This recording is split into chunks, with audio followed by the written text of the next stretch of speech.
ये तीनों की पहचान दिव्य दृष्टि के द्वारा होती है। इसीलिए गुरु ने आपको आते आते सर्वप्रथम नामदान दिया और कहा जल्दी से सुबह और शाम एक एक घंटा देकर आत्मा के घाट पर बैठकर जीवात्मा को जल्दी से जगा लो और अपने घर की तरफ चल पड़ो।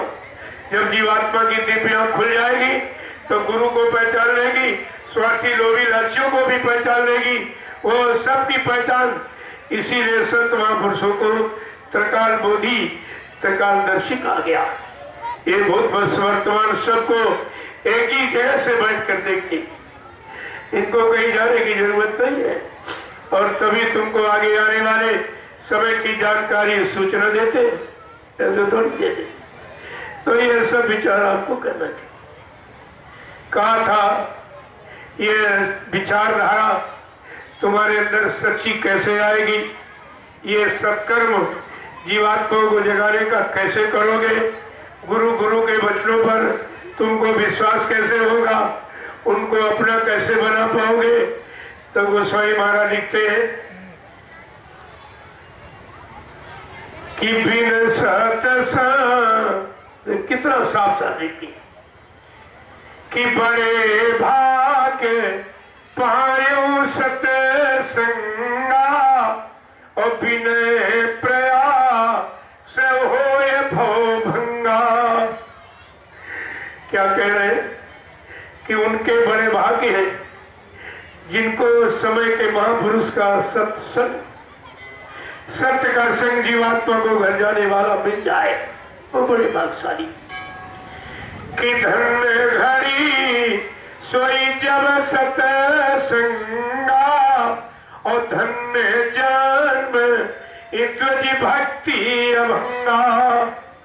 मानव जीवन की घड़ियां वो धन्य है जिन घड़ियों में वर्तमान मौजूदा संत महापुरुष का दर्शन दीदार और उनके सत्संग वचन सुनने का मौका जिसको मिल जाए।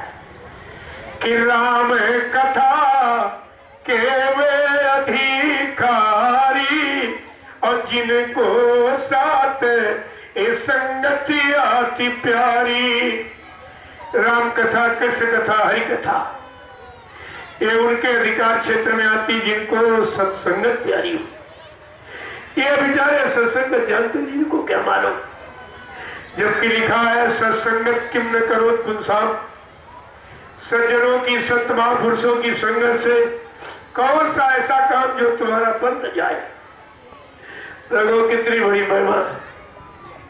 पार्वती ने भगवान शंकर से ही पूछा था कि भगवान सच्चा लाभ कहाँ मिलेगा, मैं मंदिर जाऊं कि मैं जीता हूं, कि गंगा नहाऊं, कि तीर्थ व्रत करूं, कि हवन पूजा पाठ यज्ञ करूं। भगवान शंकर ने कहा नहीं पार्वती, ये शरीर से क्रिया जो भी शुभ अशुभ की जाती है नाशवान, ये सत्य नहीं है। सत्य क्या है? कहा अगर तुम पार्वती सत्य को पाना चाहती, जानना चाहती हो तो क्या लिखा है कि गिरजा संत समागम और समन लाभ कछुआन और ये न मिले बिना हरि के पास सुगावत वेद पुराण। ए पार्वती, अगर सच्चा लाभ चाहती है तो संतों के समागम में चली जाओ। संत सत्य की चर्चा करते हैं। मृत्यु लोक में जीवात्मा सत्य है और सत्य लोक में वो परमात्मा सत्य है। बाकी बीच का मसाला सब झूठ का है, सब फंसाने का है। देखिए कितनी बड़ी बात है। गोस्वामी जी महाराज लिखते हैं कलयुग में जो जीव ऐसे संत सदगुरु की शरण में जाके उनकी सत्संग गंगा में नहाकर अपने पाप कर्मों को नहीं धो पाया तो व्यक्ति कैसा है? क्या लिखा है रामचरितमानस में कि जिन ये वारी न मानस धोए और ते कायर कलिकाल भिगोए। जिन्होंने सदगुरु दयाल की सत्संग गंगा में नहाकर अपने दूषित पाप कर्मों को नहीं धो पाया, कहते हो पृथ्वी पर भार रूप है और वो कलयुग में कायर है। कितना स्पष्ट लिखते हैं कितनी बड़ी सत्संग की महिमा है। कह रहे हैं कि तात वर्ग अपवर्ग सुख और धरी तुलाए के अंग और तुलन ताई सकल मिली जो सुख लो सत्संग। का तराजू के दो पल्ले, एक पल्ले पर संसार शरीर के सारे सुखों को चढ़ा दो, लेकिन प्रेमियों सत्संग का पल्ला फिर भी भारी माना जाए। तो संसार में शरीर के कितने सुख है? प्रथम सुख हो निरोगी काया, दूसरा सुख हो घर में माया, और तीसरा सुख कुलवंती नारी, और चौथा सुख सुत आज्ञाकारी, पंचम सुख हो सुंदर भाषा, छठम सुख हो सुंदर पासा, सप्तम सुख हो मित्र घनेरे, ऐसे नर नहीं जन्म तेरे। ये 7 सुख है भौतिक सुख, शरीर के 7 सुख, लेकिन तुम्हारे पास पहले सुख नहीं। लिखा प्रथम सुख निरोगी काया, यहाँ सब रोगी, सब बीमार, कोई न कोई बीमारी सबको घेरे हुए।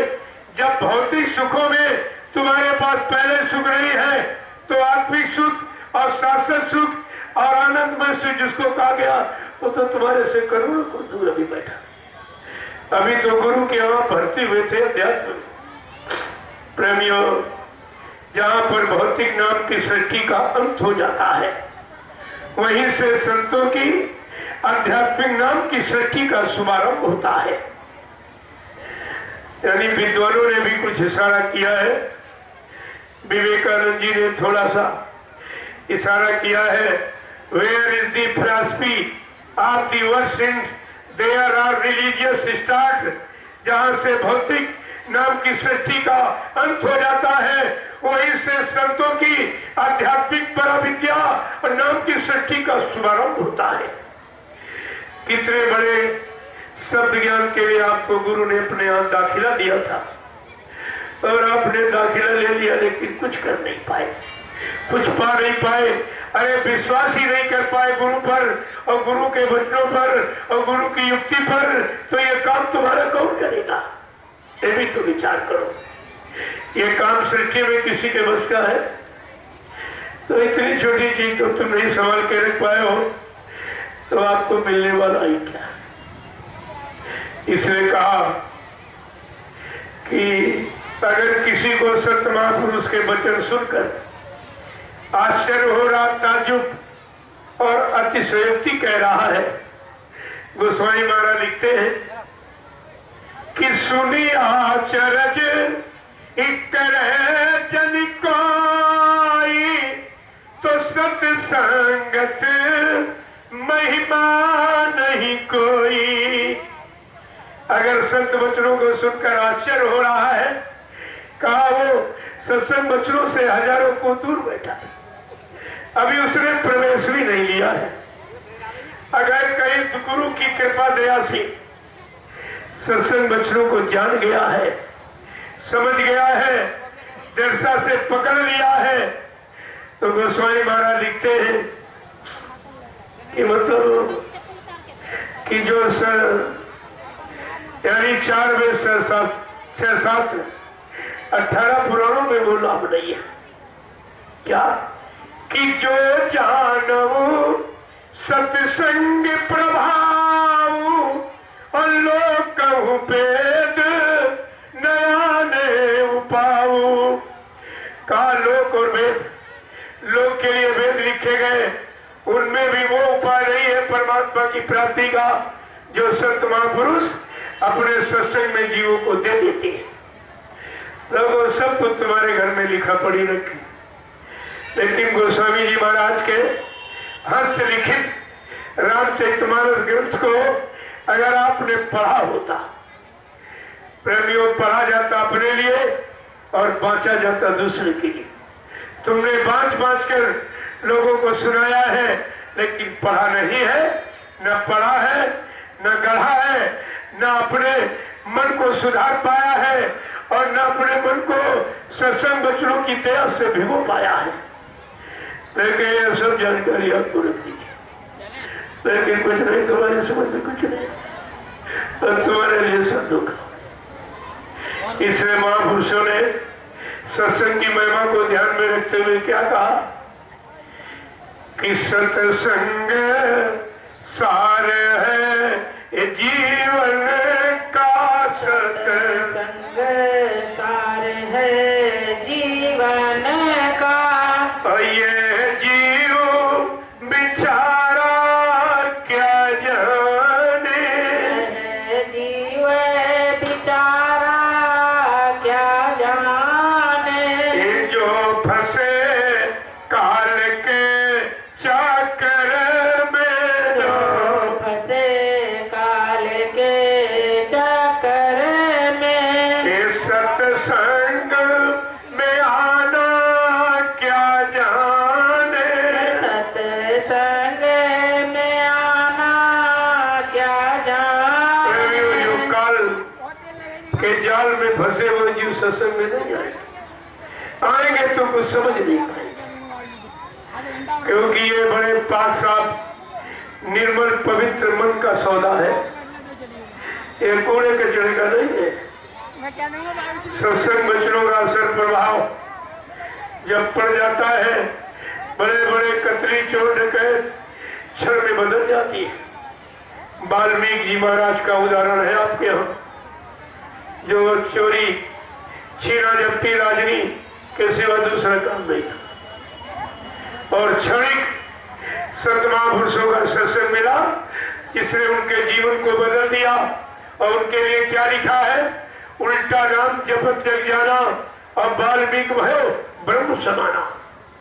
ये भारत देश में संतों का विशिष्ट विज्ञान है। ये जो शब्द ज्ञान जिसको सुनाकर मनोवृत्तियों को बदल देते हैं, स्थित परिस्थितियों में सुधार कर देते हैं, चोर डकैत कतरी को साधु बना देती है, ऐसा ये भारत देश का संतों का विज्ञान है। लेकिन तुमको तो परम संत सदगुरु मिले, फिर भी तुम अपने आप को कुछ नहीं बदल पाए, न बदल पाए, न कुछ ले पाए, न अपना काम बना पाए, न गंदगी उतार पाए, न स्वच्छता में आप शरीक हो पाए। देखिए आपने कितना बड़ा नुकसान किया। तो कहा ये जो संसार के मायावी स्वार्थी लोभ लालच के सामान में जो फंसा है वो सत्संग में कभी नहीं आएगा। प्रेमियों, सत्संगी का अर्थ जानते हो, जो सत्संग में आवे और जीवों को सत्संग में लेके आवे। दो तरह का लाभ मिलता, आने का लाभ, क्योंकि गुरु का आदेश है कि सत्संग करिए, नित्य सत्संग बाधा सकल मिटाए, फिर ऐसा अवसर न मिले दुर्लभ नर्तन पाए। गुरु का आदेश नित्य हर रोज दर रोज प्रतिरोज सत्संग करो, और प्रेमियों को, जीवों को, उनको समझा बुझा के सत्संग में ले जाओ। उसको कहते हैं सत्संगी। और तुम्हारे यहाँ सत्संगी क्या कर रहा, घूम घूम के प्रचार करता है कि सत्संग में जाना मत। एक तो आता नहीं, एक प्रेमियों को सत्संग से रोकता, ये दो अपराध कर रहा है। क्या इसके अपराध को आगे आने वाले समय में माफ किया जाएगा? क्योंकि गुरु का आदेश, कहा बच्चा मेरे आध्यात्मिक सत्संग वचनों को अगर किसी संसारी को सुनाकर और मोड़कर तुम सच्चे रास्ते पर लाके खड़ा कर दोगे तो तुमको 1 लाख यज्ञों के समान फल मिलेगा। इतना बड़ा लाभ है एक जीवात्मा को सांसारिकता से मोड़कर अध्यात्म के रास्ते पर लाना, 1 लाख यज्ञों के समान फल। ये क्या कर रहे हैं? ये खुद नहीं आते, लोगों को मना करते। ये है काल के जीव। बाबा जी ने क्या कहा था, बहुत होशियारी के साथ रहना, काल माया का देश है। मेरे यहाँ भी काल के जीवों ने आकर के नाम सुन लिया है, ले नहीं लिया है, सुन लिया है। अब काल ने उनकी ड्यूटी लगाई है, किसी जीव को सतगुरु दयाल के वचन सुनने मत देना, अमल मत करने देना, शरण में रुकने मत देना, नाम की कमाई मत करने देना, नहीं सारी जीवात्माएं जाग जाएगी, मेरा देश खाली हो जाएगा। इसलिए उसको ये चिंता है, उसने काल की जीवों की ड्यूटी लगाई। अब तुम ये समझ नहीं पाते हो, तुमको ये नहीं मालूम नाम सुनने वाला कोई सत्संगी नहीं होता है। टाट बोरा झटके में पैर ले उतार दे, ये कोई सत्संगी नहीं है, और सदरी टोपी लगा ले ये भी कोई सत्संगी नहीं। सत्संगी का मतलब जो सत्संग का काम करे, गुरु आदेश का पालन करे और आत्मा के घाट पर बैठकर 1 घंटा सुबह 1 घंटे शाम को नाम की कमाई करे, प्रेमी उसको कहते हैं सत्संगी। वो सत्य का संगी बना, ये सब झूठ के संगी, लोभ लालच के संगी, इधर पैसा उधर सेवा, ये दे दो वो दे दो। अरे तुम ये भी नहीं समझ पाए क्या भिखारी कभी मालिक बन सकता है? भिखारी तो भिखारी होता। अरे भीख मांगने वालों को भिखारी कहते। जो तुमसे सेवाएं मांग रहा, तुमसे मान और सम्मान मांग रहा, अरे ऐसे को तुमने मुखिया और मालिक मान लिया, ये तुम्हारी अल्पज्ञता है, अज्ञानता है। यही तो तुम समझ नहीं पाए कि देने वाले को दाता कहते और मांगने वालों को भिखारी कहते। जिसने नाम का धन, जीवात्माओं के धन का दान जिसने दिया है, ये दाता, ये समृद्ध दाता है जो जीवात्माओं को दान दिया है। ये काम कोई नहीं कर सकता। तुमको यहाँ कोई जल्दी दान नहीं देगा जीवात्मा को दान देने का। किसी को मालूम है कि जीवात्मा क्या चाहती है, क्या इसको दान दिया जाए, इसका आधार क्या है? वो तो शब्दहारी सूरत, शब्द का हार करने वाली जीवात्मा सूरत। ये सब तुम्हारे लिए एकदम मंत्रगणी बखेड़ा हो गया और तुम सब लोग फंस गए, कुछ नहीं समझ पाए हो कि इसका मतलब क्या होता। इसलिए पहले तो जब काफिले में लोग चलते थे, अगर कहीं किसी के छत पर झंडा लगा देखा, बड़े खुश होते थे कि हमारे गुरु भाई का घर मिल गया। लेकिन आज प्रेमी वो भी चला गया। जब झंडा देखकर किसी के दरवाजे जाओगे तो तुमसे पूछेगा तुम जिंदे में हो कि मुर्दे में हो। अगर तुमने कह दिया हम जिंदे में, फौरन भगा देगा तुमको। ये गुरु को जिंदा सुनना पसंद नहीं कर रहे, यानी गुरु इतना खराब हो गया कि इनको सुनना पसंद नहीं है, तो ये देखेंगे क्या, ये दर्शन क्या कर सकेंगे? आपको ये सब विचार करके रखना चाहिए। तुम्हारे घर में कोई लड़का, बाप, बेटा, भाई कोई खो जाता है, तुम कितना विज्ञापन कराते हो, जगह जगह मंदिरों पर जाके मनौती मानते हो कि मेरा बेटा, भाई, बाप मेरा घर आ जाए। कितनी मनौती करते हो और भविष्यवक्ताओं से पूछते हो तुम ये बताओ मेरा बाप जिंदा है कि नहीं, और ये भी कहते हो कि तुम ये बता दो चाहे वो घर कभी ना आए, ये कह दो वो जिंदा है, हमें खुशी हो जाएगी। प्रेमियों, जिंदा की इतनी खुशी, और इन जल्लादों को देखो कि गुरु को जिंदा सुन नहीं सकती, तो ये दर्शन क्या करेगी, ये पाएंगे क्या, इनकी तलाश कहाँ होगी, ये क्यों खोजेंगे, क्यों ढूंढेंगे? इनको जब सुनने में इतना भारी कष्ट हो रहा है तो ये गुरु का दर्शन कैसे करेंगे? आपको ये सब विचार करके रखना चाहिए था। इसलिए महापुरुषों ने जीवों को समझाने के लिए क्या कहा है कि सत्संग सार है जीवन का, सत्संग सार है जीवन का, और ये जीव बिचारा क्या जाने, यह जीव बिचारा क्या जाने, ये जो फंसे काल के चक्कर में, जो फंसे काल के चक्कर में, ये सत्संग में आना क्या जाने, सत्संग में आना क्या जाने, जिन्हें सतगुरु दरस नहीं पाया, जिन्हें सतगुरु दरस नहीं पाया, वो पाप मिटाना क्या जाने, वो पाप मिटाना क्या जाने, ये सतगुरु आते से नहीं माना, सतगुरु आदेश नहीं माना, पुण्य कमाना क्या जाने, ओ पुण्य कमाना क्या जाने, ये निंदा चुगली में फंसे जीवनी, निंदा चुगली में फंसे जीवन, ये परमार्थ कमाना क्या जाने, परमार्थ कमाना क्या जाने। जबकि सदगुरु दयाल ने संत मत के प्रेमियों के लिए पहले हिदायत दी है, न किसी की निंदा करना न सुनना। ये दोनों पाप के बोझे से लदना होता है।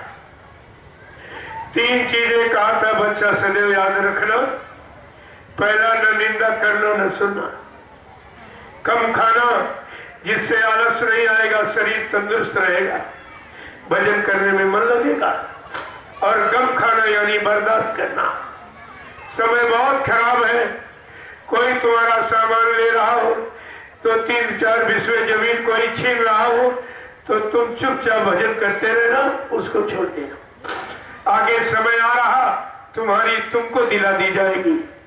तुम्हारा हक कोई नहीं ले सकता है, लेकिन समय है और समय से ये भी देख लो, और जो समय आगे आएगा उसको भी देख लेना।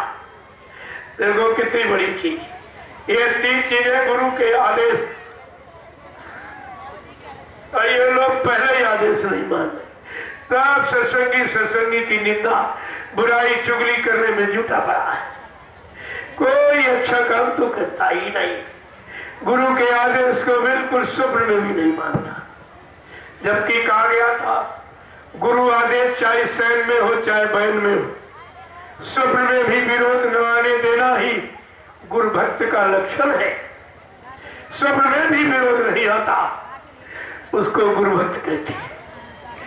देखिए सब कुछ, इसीलिए क्या कहते कि निंदा चुगली में फंसे जीवनी, निंदा चुगली में फंसे जीवन, परमार्थ कमाना क्या जाने, परमार्थ कमाना क्या जाने, सत्संग सार है ये जीवन का, सत्संग सार है जीवन का, ये जीव बेचारा क्या जाने, है जीव बेचारा क्या जाने, जो फंसे काल के चक्कर में, जो फंसे काल के चक्कर में, इस सत्संग में आना क्या जाने, सत्संग में आना क्या जाने। तो गुरु आदेश तो मानते नहीं, एक भी वचन, और शिकायत करते कि हमारा सुमरन नहीं बनता, हमारा ध्यान नहीं बनता, हमारा भजन नहीं बनता। तो आखिरकार सुमरन बनता क्यों नहीं? कारण क्या है कि मन मरा न इंद्री भोग तजा, मन मरा न इंद्री भोग तजा, वो सुमिरन करना क्या जाने, ओ सुमिरन करना क्या जाने। तो सुमरन क्यों नहीं हो रहा? कि मन को भोगों से हटाया नहीं। मन तो भोगों का सुमरन कर रहा है, लोभ लालच का सुमरन कर रहा है, तो मन कोई 2-4 तो है नहीं। एक भोगों में लगा दो, एक गुरु के नाम में लगा दो। आप कितनी बड़ी चीज। क्या कह रहे हैं कि मन मरा न इंद्री भोग तजा, मन मरा न इंद्री भोग तजा, वो सुमिरन करना क्या जाने, ओ सुमिरन करना क्या जाने। ये जो सतगुरु रूप बसा ना सके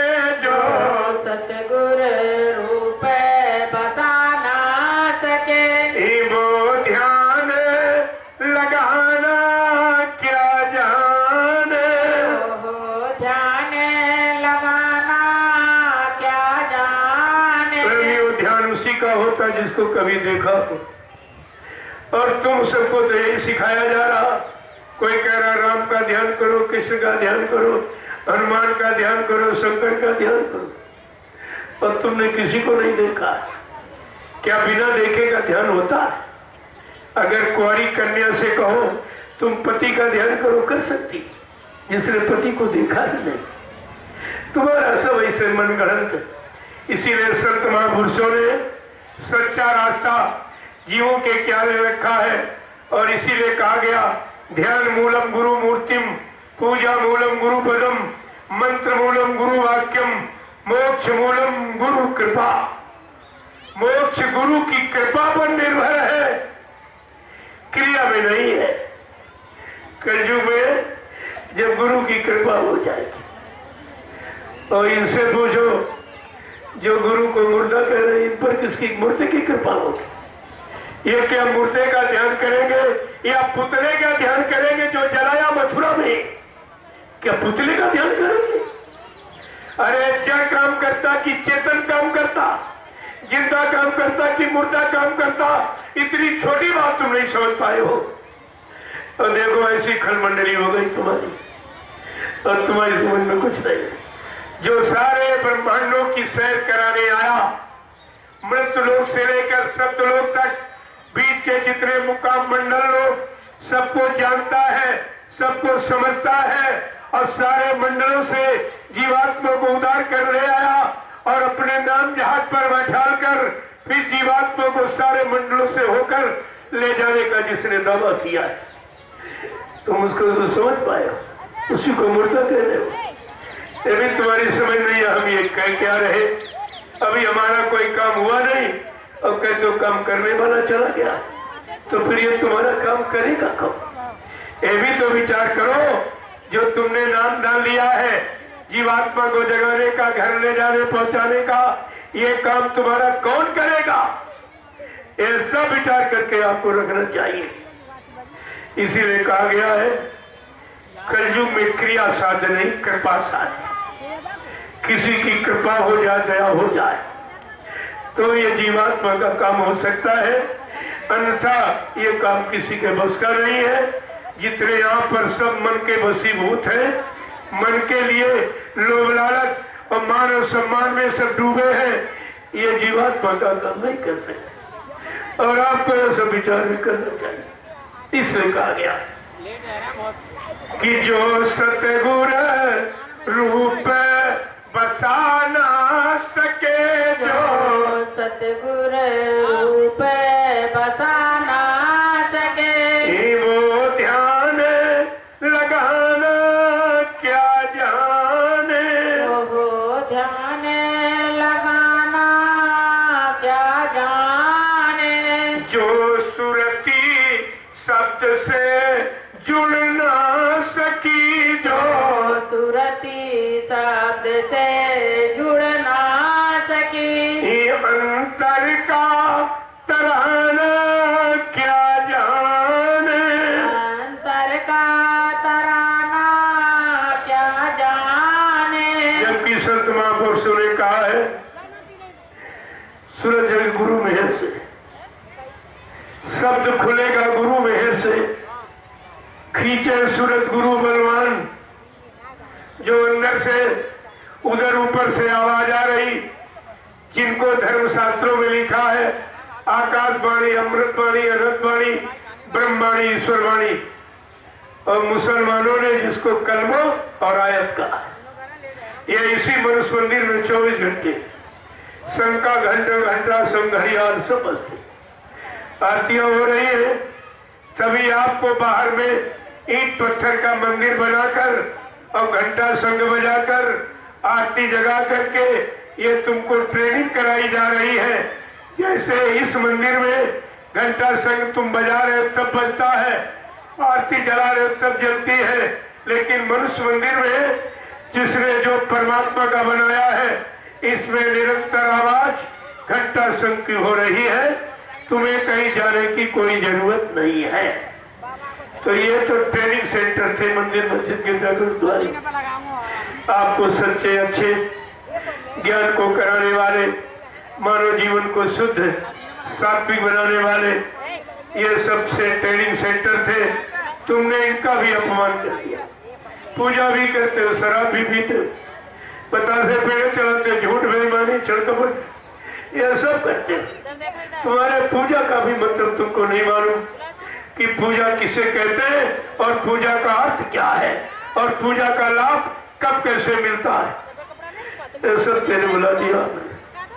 आगे क्या करें कि जो लिए किताबी ज्ञान फिर जो लिए किताबी ज्ञान फिर वो सुरती जगाना क्या जाने, वो सुरती जगाना क्या जाने। लोगों अध्यात्म और भौतिक में कितना अंतर है। कहते हैं कि 4 वेद 6 7 18 पुराण 19 उपनिषद और 36 ऋचाएं ये धर्म चर्चा आपकी जो कागज पर लिखी गई, ये सब तुम कंठास्थ कर लो तो कागज पढ़ने से जीवात्मा जाग जाए। अरे जीवात्मा अक्षर ज्ञान से नहीं, शब्द ज्ञान जो संतों का शब्द ज्ञान है उससे जीवात्मा जगती है और परमात्मा से मिलती है। ये अक्षर ज्ञान मन को जगाता है, मन में तरह तरह की तरंगे उमंगे, ये मतलब यानी भोगों के सामान की पैदा करते रहते हैं। आपको यह सब जानकारी रखनी चाहिए थी, किससे मन जगता है, किससे जीवात्मा जगती है। मन जग करके कहाँ फंसाता है और जीवात्मा जग करके कहाँ ले जाती, कहाँ मिलाती है, ये दोनों जानकारी आपको सत्संग के माध्यम से रखनी चाहिए थी, लेकिन कुछ नहीं। आगे महापुरुष क्या कह रहे हैं, जिन नाम कमाई करी नहीं, जिन नाम कमाई करी नहीं, सत्संग सुनाना क्या जाने, सत्संग सुनाना क्या जाने। रवियों जब जीवात्मा जगेगी और सत्य का संग करके सत्य दे जाएगी, वो जो अनुभव होगा वो है सत्संग। बाकी किताबें पढ़ ली और सुन लिया, सुनाने लगे, ये सत्संग। ये तुम्हारे लिए धोखा है, इसमें तुम भी फंस जाओगे, जो लोग सुनेंगे वो भी बेचारे फंस जाएंगे, न तुम निकल पाओगे न सुनने वाला निकल पाएगा। इसलिए जीवात्मा शब्द ज्ञान से जगती है। तो इसलिए संत मत में ये अक्षर ज्ञान मना किया गया। ये तुमको संसार में फंसाने का, झूठा मान सम्मान दिलाने का, झूठा लोभ लालच पाने का है। लिहाजा संतों की पराविद्या जो शब्द ज्ञान जो यानी उसमें पढ़ाई लिखाई की जरूरत नहीं है।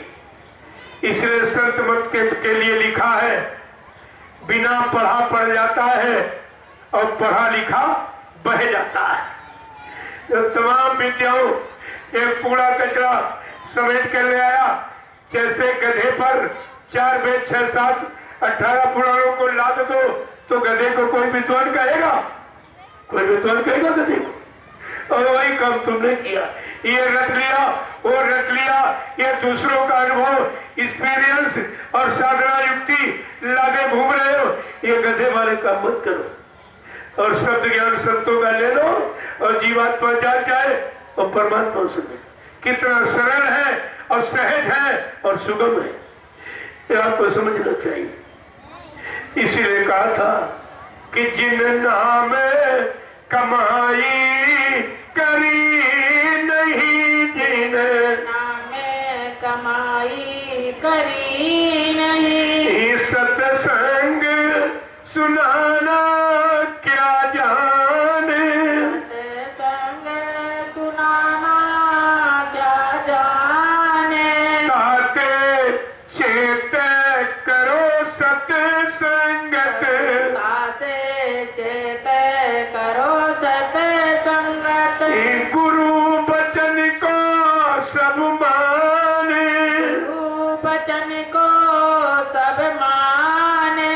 सत्संग सार है जीवन का, सत्संग संग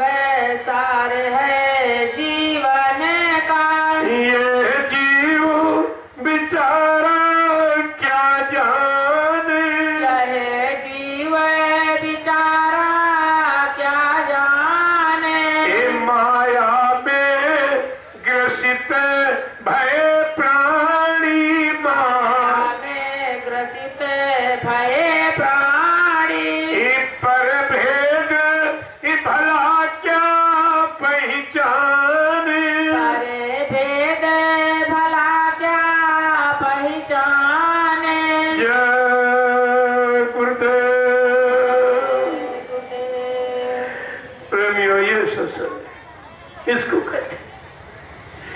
कलयुग में संतों ने सत्संग रखा जीवों को जगाने के लिए, और अन्य युगों में जीवों में धर्म और शुभ कर्मों के भाव लाने के लिए कथा वार्ता रखी। ये देखो हर युग का अलग अलग, एक युग का नहीं है। और आपको ये सब समझना चाहिए था। तुम्हारा तो काम एकदम मुफ्त में, कुछ नहीं कहा था पड़े रहो दरबार में धक्का धनी के खाओ, कबहू दीनदयाल के भनक पड़ेगी कान। कहा पड़े रहो, खड़े रहो, अड़े रहो। ना पड़े रहे, ना खड़े रहे, ना अड़े रहे, और सबके सब भग खड़े हुए, सबके सब भग गए। कोई इधर चला गया, कोई इधर चला गया, कोई इधर। गुरु दरबार में कितने लोग बैठे, गुरु की शरण में कितने लोग हैं, गुरु पर विश्वास करने वाले कितने लोग। कहा था बच्चा शंका मत करना, मैं परिवर्तन करने आया हूँ, परिवर्तन करके ही जाऊंगा। कोई माई का बोल हमको परिवर्तन से रोक नहीं सकता है, न मेरा काम कोई कर सकता है, न हमको अपने काम से कोई रोक सकता है। ये वचन तुम्हारी समझ में नहीं आए थे। अरे पक्षी की बोली पक्षी पहचान लेता, पशु की बोली पशु पहचान लेता। अगर तुम सच्चे शिष्य सद्गुरुदयाल के होते तो अपने गुरु की आवाज को जरूर पहचान लेते, और तुम्हारी समझ में सब आता, लेकिन कुछ नहीं हुआ। लेकिन सब खत्म कर दिया, कुछ तुम्हारे पास रहा। और तुम जब संसार में आए अकेले, माँ के पेट से हर व्यक्ति अकेली पैदा होता, न स्त्री लेकर, न बच्चे लेकर, न जमीन जायदाद दुकान मकान, न जाति पाति, ये कुछ बिल्कुल अकेले नंगे पैदा हुए। जब यहाँ से चलोगे तो अकेले नंगा करके ही आपको भेज दिया जाए। तुम्हारा यहाँ कोई साथी नहीं है, और तुम समझ नहीं पाए। महापुरुषों ने सब कुछ आपको सिखाया, बताया, समझाया, लेकिन तुम्हारी समझ में कुछ नहीं आया। क्या कहा था? सारे रिश्तों की पहचान बताई है, जिन रिश्तों में तुम अज्ञानता के साथ बंध गए हो। कि देहरी तक पत्नी का नाता, देहरी तक एक पत्नी का नाता, पोली तक माँ का नाता है, मरघट तक जाते भाई बंधु, पर हंस अकेला जाता है। किसी को साथ जाते देखा? पत्नी मरी पति साथ गया, या पति मरा पत्नी साथ गई, या बेटा मरा बाप साथ गया, बाप बेटा मरा? कोई नहीं। वो मंजिल तुमको अकेले ही तय करनी पड़ेगी। उस मंजिल का तुमने साथी कोई बनाया है? और आपको सत्संग में क्या बताया गया? तुम्हारी उस मंजिल का इधर और उधर दोनों तरफ संभाल करने वाला, रक्षा हिफाजत करने वाला तुम्हारा सच्चा साथी कौन है? कि संगी साथी गुरु को लेना, संगी साथी गुरु जी को लेना, और भेद इन्हीं का जाना है, और सुरति शब्द का साधन करके अपने घर चली जाना है। फंसना नहीं देश बिराना है। ये सच। और रोज चिल्लाते रहे, यहाँ के साथी जय गुरुदेव, वहाँ के साथी जय गुरुदेव, इधर मिलेंगे जय गुरुदेव, उधर मिलेंगे, ये सब चिल्लाते रहे। और चले कहाँ गए? चले कहाँ गए? तुमने अभी नहीं समझ पाया मैं कह क्या रहा हूँ और कर क्या रहा, जा कहाँ रहा हूँ। ये अगर समझ में आ जाता तो कितना कठिन काम, जन्म के कितने युगों का बूढ़ा विश्वास जीवात्मा का, इसको एकदम सरलतम ढंग से, मतलब यानी इसको ले जाने का तरीका सद्गुरुदेव ने बताया।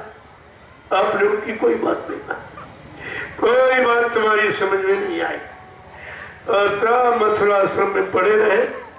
उस भूमि को तुमने कलंकित किया है, वो भूमि भी तुमको सजा देगी।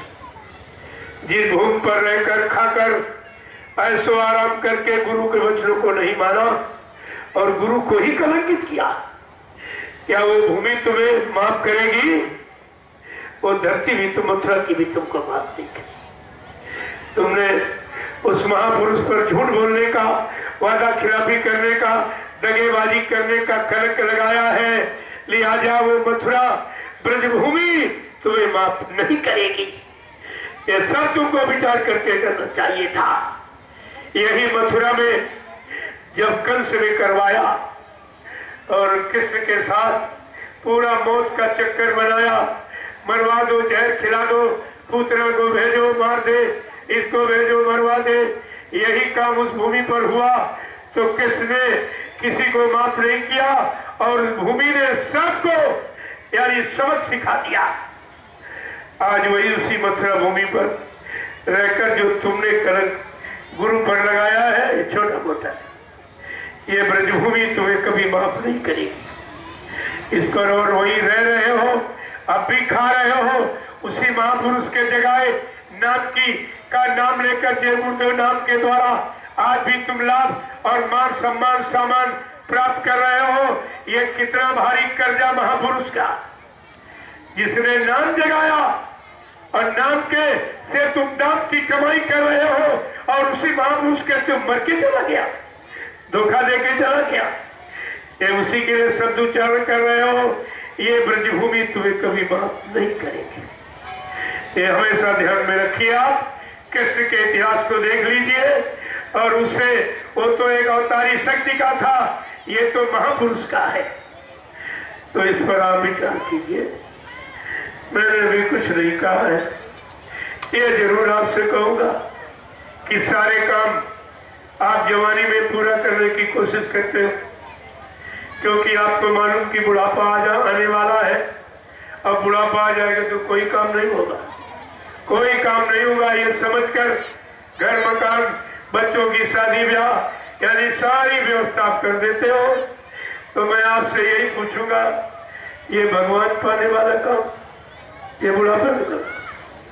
जब संसार के किए काम जो जीवन भर किए वो बुढ़ापे में तुम्हारे से नहीं होते, तो ये नया काम प्रभु प्राप्ति का, भगवान के भजन का, ये बुढ़ापे में कैसे होगा?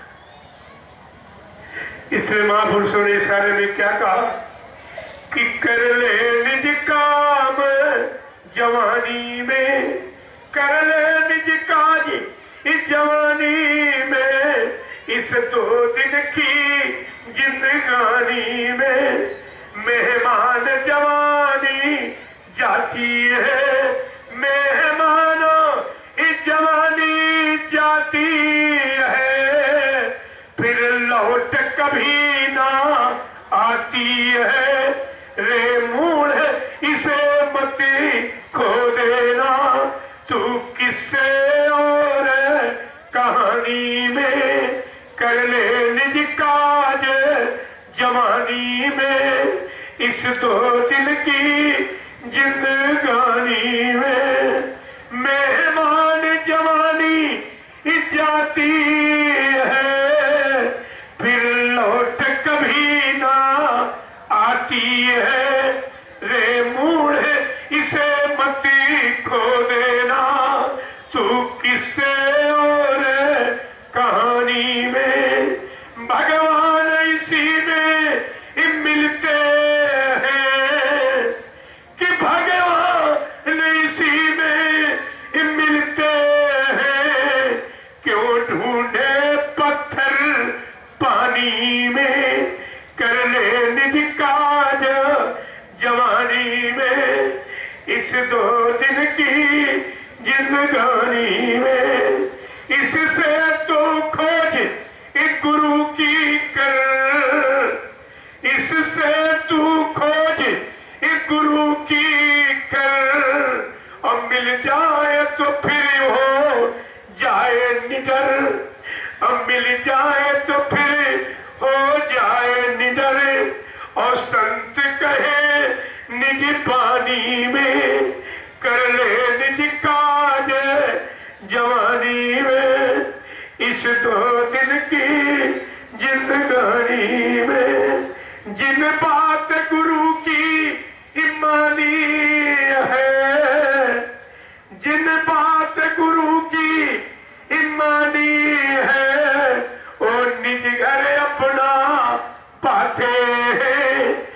जिन बात गुरु की ना मानी वो जाए पिसे जमघानी में, कर ले निज काज जवानी में, इस 2 दिन की जिंदगानी में। मेहमान इस जवानी जाती है, फिर लौट कभी ना आती है, रे मूड इसे मत खो देना, तू किससे और कहानी में। जा गुरुदेव। प्रेमियों संत महापुरुषों ने जीवों को जगाने में कितनी मेहनत, कितना परिश्रम संघर्ष किया, तब ये जीव जाग के खड़े। और काल माया ने ऐसा दांव लगाया कि तुमको फिर उसी मायावी जाल में जाके फंसा दिया। तुमने गुरु को छोड़ दिया और ये भी कह रहे हो कि मर गए, चले गए। अगर गुरु चला जाएगा तो तुम कैसे जाओगे? तुम्हें तो दुख और इस बात की चिंता होनी चाहिए कि अगर गुरु चले गए तो हम लोग जाएंगे कैसे। जैसे तुम्हारा गांव नदी के उस पार हो और तुम गांव जाने के लिए नाव पर बैठ गए और मल्ला गायब हो गया, तो तुम्हें गम होगा कि खुशी होगी?